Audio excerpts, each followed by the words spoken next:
Shadows and light Olivia Reed pressed her forehead against the cool glass of the automated shuttle, watching the pristine laboratory complex grow larger on the horizon. The Northwestern Ecological Research Facility gleamed like a mirage against the backdrop of ancient redwoods, a monument to human ingenuity nestled within nature's cathedral. First time visiting the NERF? The driver's voice startled her from her thoughts. First time working here, Olivia replied, adjusting her glasses. I'm joining the Terrasphere team, the driver whistled. Westcott's pet project? That's big league? Olivia merely nodded, not mentioning the 6 rejection letters before the acceptance, or the 3 years she'd spent developing her phytoremediation techniques in a converted warehouse with second-hand equipment. Her work on accelerated botanical carbon sequestration had finally caught someone's attention, someone with the resources to scale it beyond her wildest dreams. Julian Westcott had built Nexus Technologies from a garage startup into the world's leading environmental engineering firm in just 12 years. His proprietary atmospheric scrubbing technology was already being implemented in 20 major cities. The Terrasphere project was his most ambitious venture yet, a complete ecosystem model for reversing climate degradation, and he needed her research to complete it. The shuttle slowed as it approached the security checkpoint. Olivia's stomach tightened with anticipation. This was her chance to make a real difference. Dr. Reed? A woman with a crisp silver bob and impeccable posture greeted her at the entrance. I'm Vivian Lancaster, Project Director.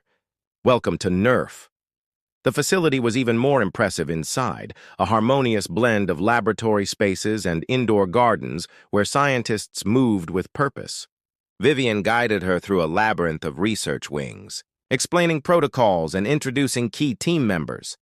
The Botanical Integration Lab will be your primary workspace, Vivian explained, gesturing to a vast greenhouse dome. You'll have complete access to... She'll need access to the development wing as well. The voice came from behind them, low and measured. Olivia turned to find herself face-to-face with Julian Westcott. He was younger than she'd expected, perhaps mid-30s, with dark hair cut precisely and eyes that seemed to evaluate everything they saw.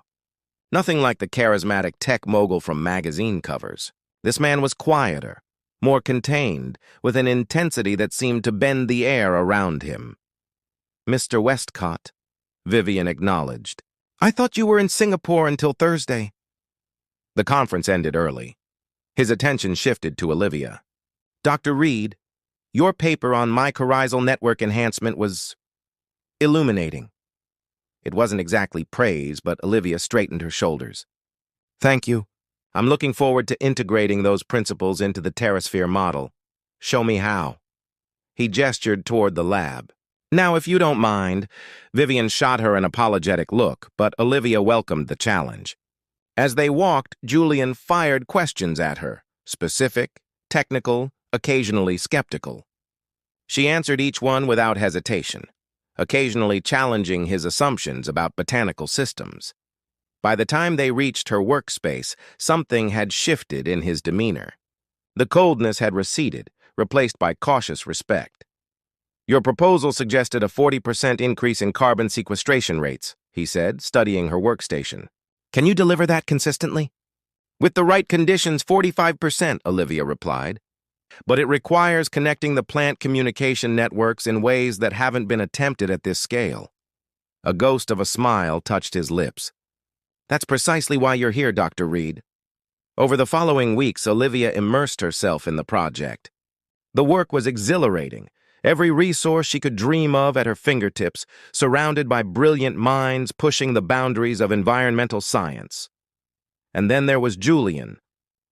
He appeared unpredictably in her lab, sometimes silently observing, sometimes engaging in intense discussions that stretched late into the evening. Despite his formidable reputation, she found herself challenging him, pushing back against his assumptions. You're approaching this from a mechanical perspective, she argued one night, gesturing to his atmospheric models. But living systems aren't machines. They're conversations. Instead of dismissal, she saw something rare flash across his face, curiosity. Show me, he said simply. That night marked a turning point. As weeks blended into months, their collaboration deepened.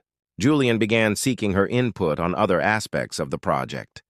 Coffee during late-night sessions evolved into working dinners where conversation occasionally strayed beyond research. She learned fragments of the man behind the empire, his solitary childhood as a prodigy, the environmental catastrophe that had claimed his parents' coastal home, his relentless drive to develop solutions where governments had failed. Most people see technology and nature as opposing forces, he told her one evening as they watched the sunset from the facility's observation deck. I've always seen them as potential partners. Olivia studied his profile, noticing how the fading light softened his features. Is that why you live in this fortress of solitude? To partner with nature? Something vulnerable flickered in his eyes before he masked it with a wry smile. I find plants more straightforward than people. That, Olivia said, is because you haven't been listening to either properly. For a breathless moment, the carefully maintained distance between them seemed to evaporate. Then Julian's phone chimed, shattering the silence, and the walls came rushing back. But something had changed. And as Olivia walked back to her quarters that night, she realized with a jolt of apprehension that Julian Westcott was becoming more than just her brilliant, enigmatic colleague. He was becoming someone who mattered. And in his world of calculated risks and measured outcomes, that felt like the most dangerous experiment of all. The price of pride? The Terrasphere prototype stood like a luminous jewel within the heart of the facility, a perfect miniature world encased in crystalline panels.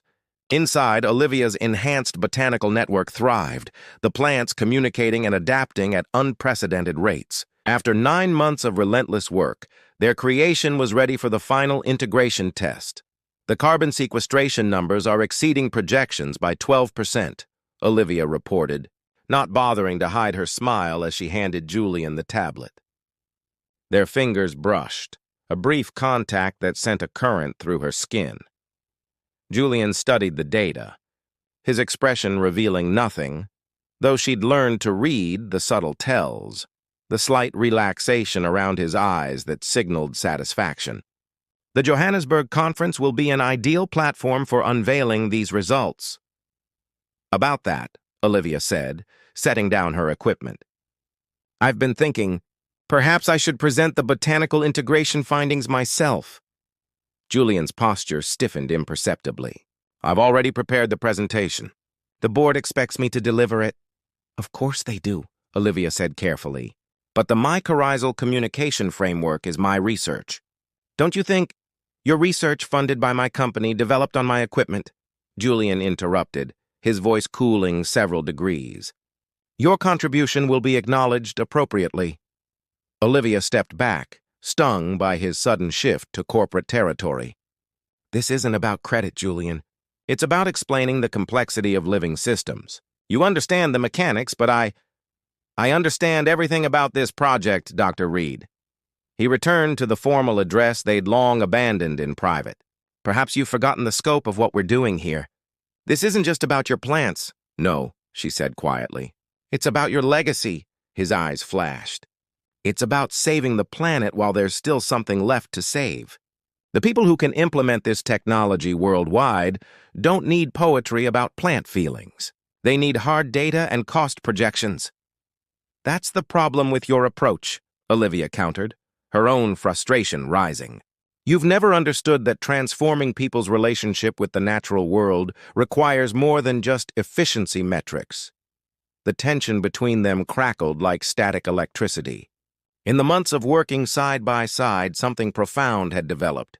Conversations that stretched until dawn, shared excitement over breakthrough moments. A gradual dismantling of Julian's carefully constructed barriers. There had been no declarations, no defined relationship, but something undeniable had grown between them, like one of Olivia's resilient seedlings, finding light through concrete.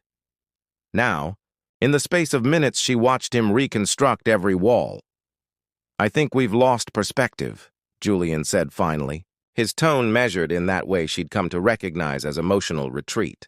Perhaps we've been working too closely. What does that mean? Olivia asked, though she already knew. It means I'm reassigning the final integration phase to Dr. Harlow, You'll transition your research notes this week."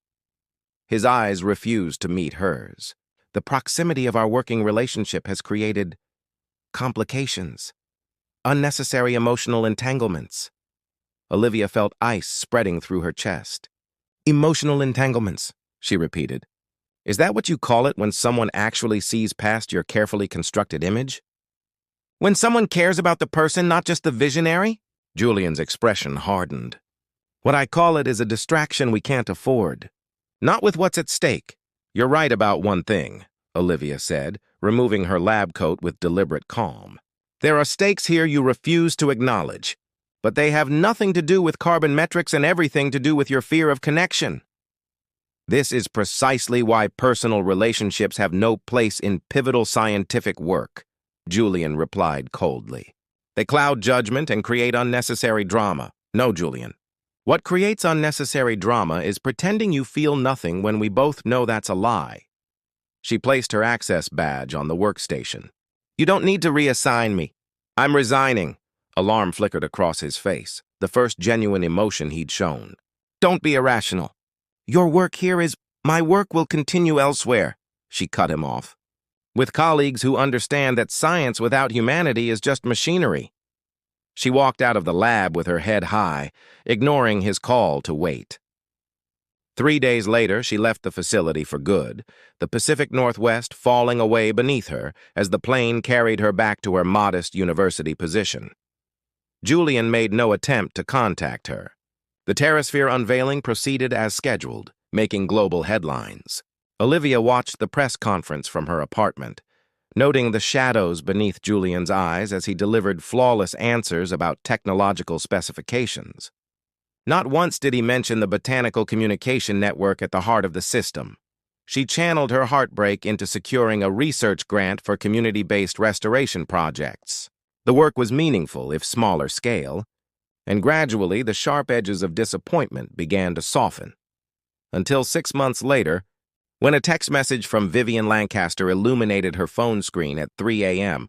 "Turn on the news. Julian's research vessel lost contact during storm near Galapagos Research Station. Search underway."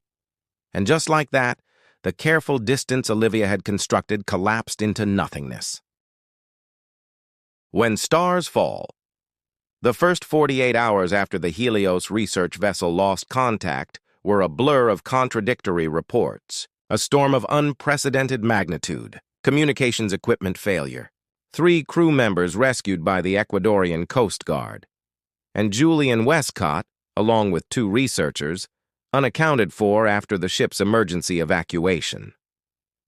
Olivia paced her apartment, refreshing news sites and ignoring concerned calls from colleagues who knew of her former connection to the Terrasphere project. On the 3rd day, Vivian called. They found debris from the secondary research craft about 80 miles from where the main vessel went down, she said, her customary composure frayed at the edges. "No sign of survivors yet, but they've expanded the search area." Olivia gripped the phone tighter. What was he even doing there? The Galapagos wasn't part of the implementation schedule until next year. A weighted pause. He accelerated the timeline after you left, pushed everything forward. He's been different. Reckless, some might say. The words hung between them, heavy with implication. 7 days after the disappearance, hope was fading. Then came the miracle. A coastal fisherman spotted a makeshift raft washing toward a remote stretch of shoreline. 2 survivors clinging to life, Julian among them. The 3rd researcher had been lost to the sea 3 days earlier. Julian had sustained serious injuries, a broken leg, cracked ribs, severe dehydration, and prolonged exposure. The media frenzy was immediate and relentless, but Nexus Technologies released only minimal statements about his condition as he was transferred to a private medical facility in San Diego. Olivia told herself she wouldn't go. That chapter was closed. Yet 2 days later, she found herself in a rental car navigating coastal highways, drawn by something stronger than pride or reason. At the hospital, she was stopped by security until Vivian appeared. Her silver bob now streaked with additional white. "He's been asking for you," she said simply, ever since he regained consciousness. The private room was dimly lit, medical equipment humming softly. Julian lay still against white sheets, his normally commanding presence diminished by bandages and IV lines. His face was sunburned and gaunt, dark stubble emphasizing the hollows beneath his cheekbones. He appeared to be sleeping. Olivia hesitated in the doorway, suddenly uncertain. "I didn't think you'd come." His voice was a rasp. Eyes still closed. "I didn't think I would either," she admitted. Moving closer to his bedside, Julian's eyes opened, finding hers with an intensity that made her breath catch. Gone was the polished veneer of the tech mogul. "What remained was raw, stripped of pretense? How bad is it?" she asked. "Physically? I'll recover." A ghost of his sardonic smile. "Apparently I'm too stubborn to die. What happened out there?" Olivia asked, taking the chair beside his bed despite her resolution to maintain distance. Julian was quiet for so long she thought he might not answer. When he finally spoke, his voice carried an unfamiliar vulnerability. "We were testing the oceanic carbon capture system. The storm wasn't supposed to hit for another day. By the time we realized—" He swallowed with visible effort. The main vessel went down quickly. "We got to the research craft, but the navigation system was damaged. Then that started taking on water, too."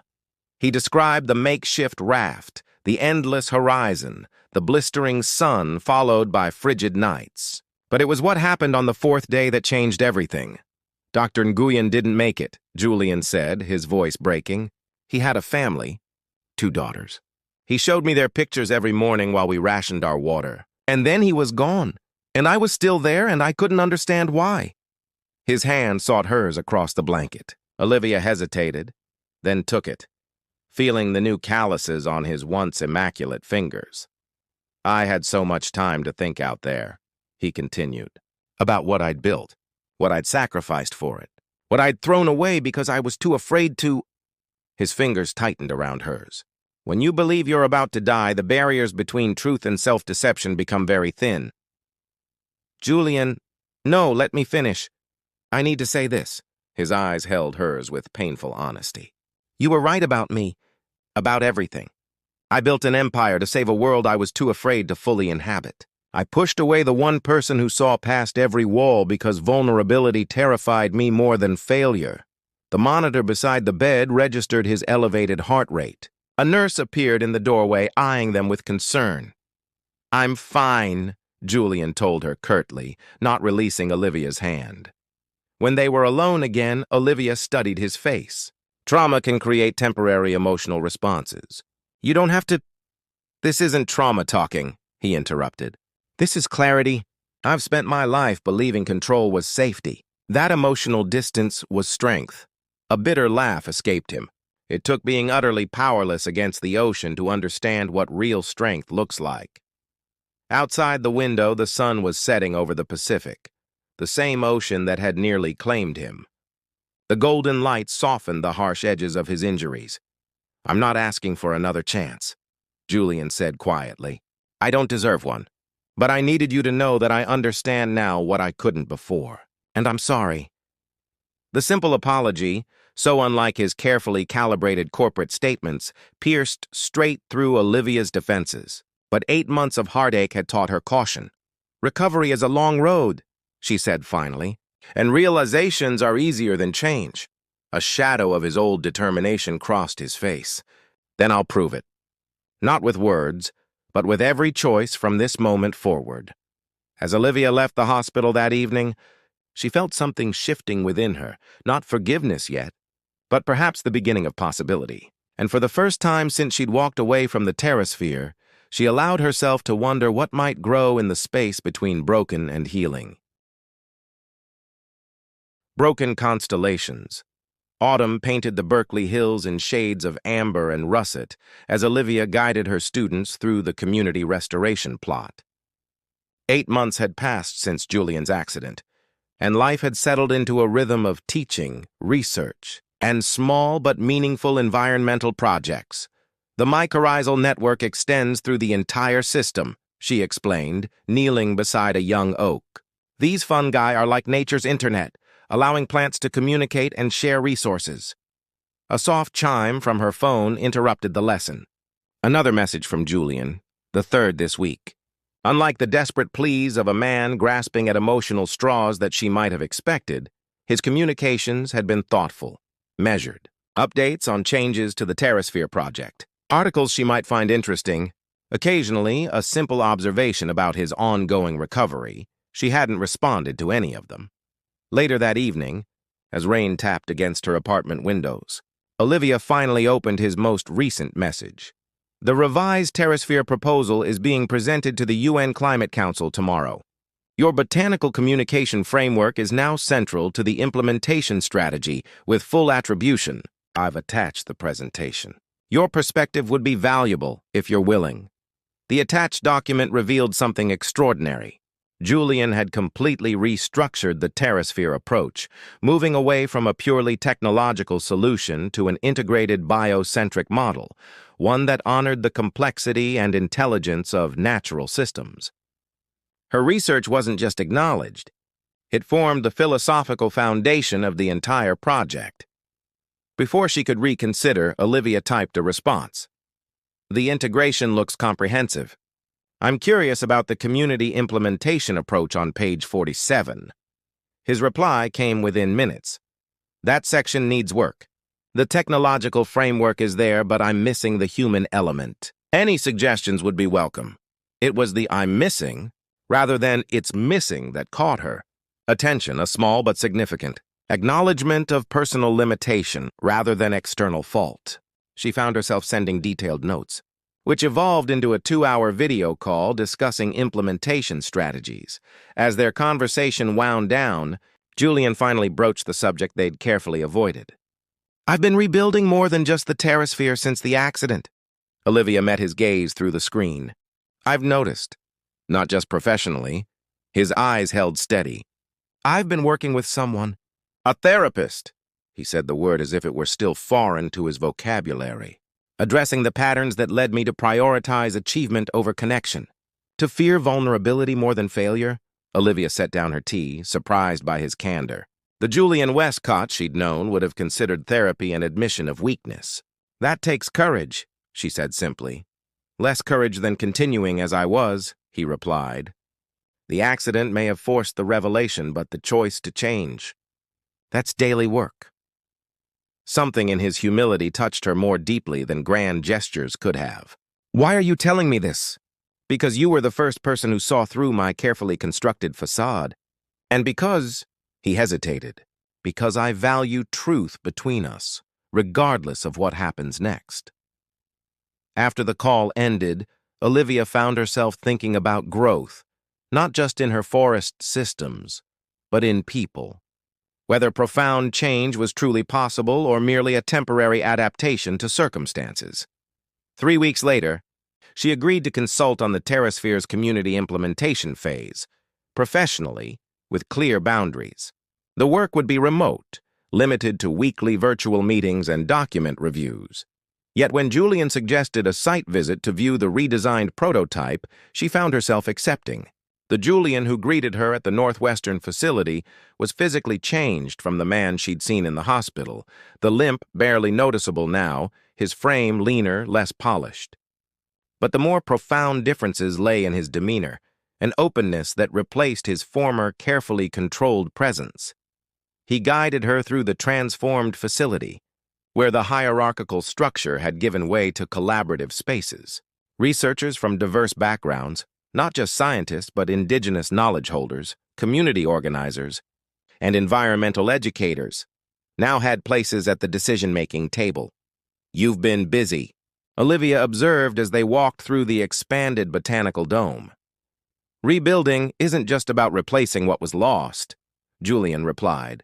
It's about creating something better from the lessons of what broke. As they worked together over the following months, maintaining their professional boundaries, Olivia watched carefully for signs that his transformation was merely performance. Instead, she witnessed consistent, unglamorous evidence of genuine change. His willingness to be wrong in public meetings, the credit he gave to others, the authentic relationships he was slowly building with his team. One evening, as they reviewed implementation data long after the rest of the team had departed, Julian set aside his tablet with uncharacteristic hesitation. "There's something I've wanted to ask you," he said.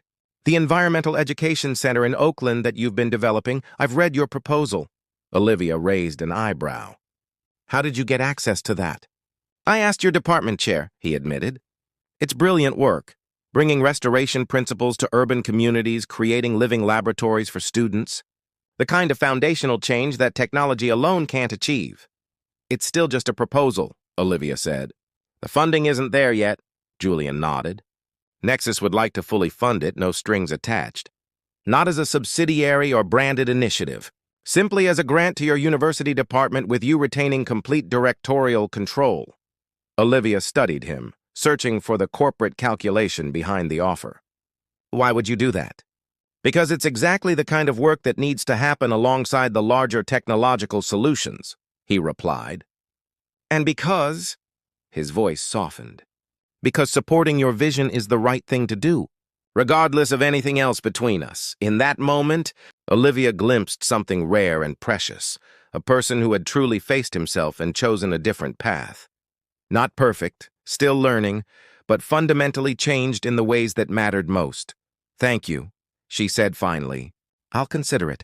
As she drove back to her hotel that night, Olivia realized that the careful walls she'd built around her heart had begun to develop hairline fractures, not from dramatic declarations or grand gestures, but from the steady evidence of a man doing the quiet, unglamorous work of becoming someone better.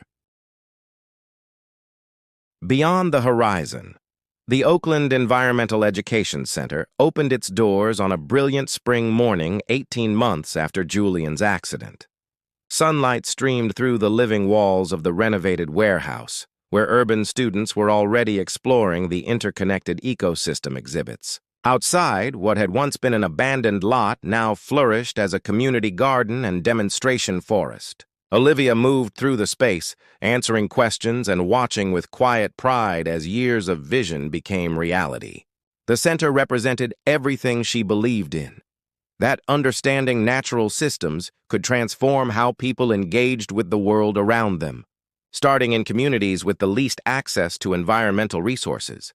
She spotted Julian across the main hall, deep in conversation with a group of high school students. No entourage, no press.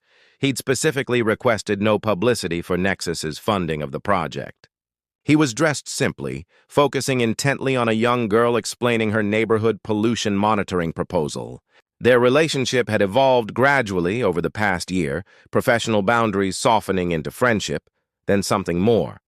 They'd moved carefully, both aware of the fragility of second chances. Weekend hikes discussing project ideas, late-night calls that drifted from work to personal revelations. The first tentative dinner that acknowledged the shifting ground between them. Julian caught her gaze across the room and excused himself from the students, making his way toward her. "They're brilliant," he said, gesturing toward the young researchers. "That girl has already mapped 3 years of water quality data for her neighborhood." "She's 16, Olivia smiled. "Imagine what she'll accomplish with the right support." "That's why places like this matter," Julian replied, looking around at the center. "The terrasphere can address global systems, but this," he gestured to the students, the community members, the living laboratory around them, "this is where transformation really happens. Person by person, community by community." The man who had once dismissed the human element in favor of technological efficiency now understood what Olivia had always known, that healing our relationship with the natural world required healing our connections to each other first. As the opening day activities wound down and the last visitors departed, Olivia found Julian on the rooftop garden, gazing out at the Oakland skyline as twilight descended. "Thank you," she said, joining him by the railing. "Not just for the funding, but for understanding why this matters." He turned to her, his expression open in a way that still sometimes surprised her. "I had an excellent teacher." The golden hour light softened his features, highlighting how much he'd changed since their first meeting, not just physically, but in the fundamental way he carried himself. The ruthless drive remained, but it had been tempered by something more profound, purpose aligned with compassion rather than ego. "I've been thinking about the first time we met," Olivia said, watching birds circle over the bay. How certain you were about everything. How impossible you were, she added with a smile. Julian laughed, the sound still relatively new from him. I was rather unbearable, wasn't I? You were brilliant, she corrected. But incomplete. You understood systems, not relationships. He was quiet for a moment, considering. I built Nexus because I believed technology could save us from environmental catastrophe. I still believe that's part of the solution.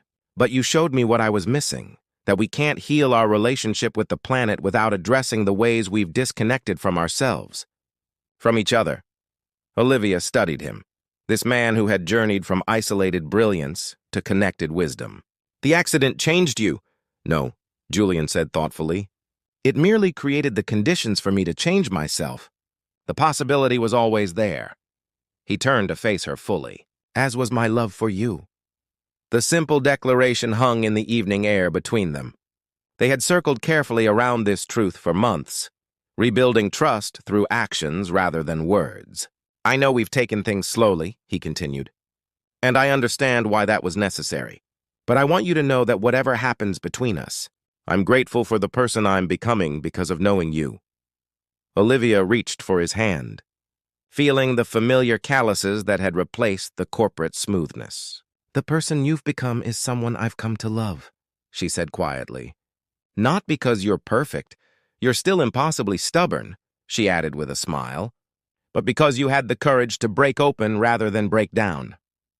As the first stars appeared above them, Julian and Olivia remained on the rooftop garden, their conversation flowing easily between grand visions and personal revelations.